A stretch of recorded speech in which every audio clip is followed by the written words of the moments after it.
We are so often deceived by sin.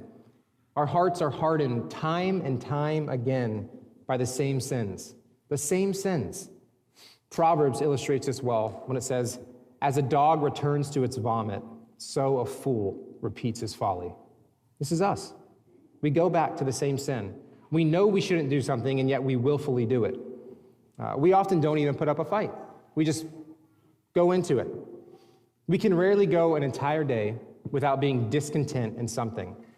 It may be our job, our house, our marriage. Our minds are just constantly filled with sin. We often don't even realize we're sinning because it's just second nature. We just are constantly worrying, and we just think worrying is just a normal part of life.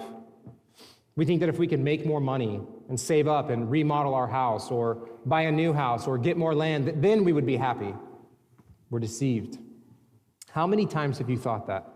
How many times have you thought, if I just get this, then I'll be content, then I'll be happy? And then you get it.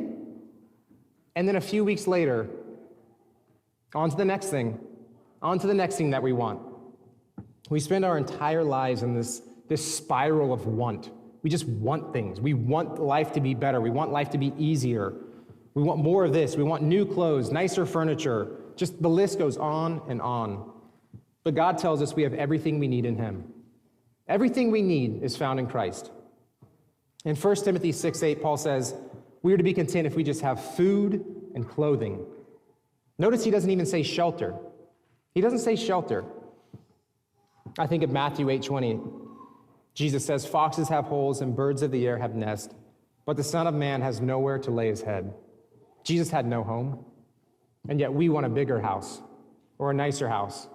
There's always something for us to want more than Christ, but only Christ can fulfill us.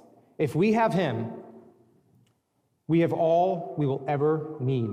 Take away my home, take away my company, take away my wife, my children, take away all these things. And yes, it would be devastating and it would be heartbreaking, but in the end, Jesus is enough.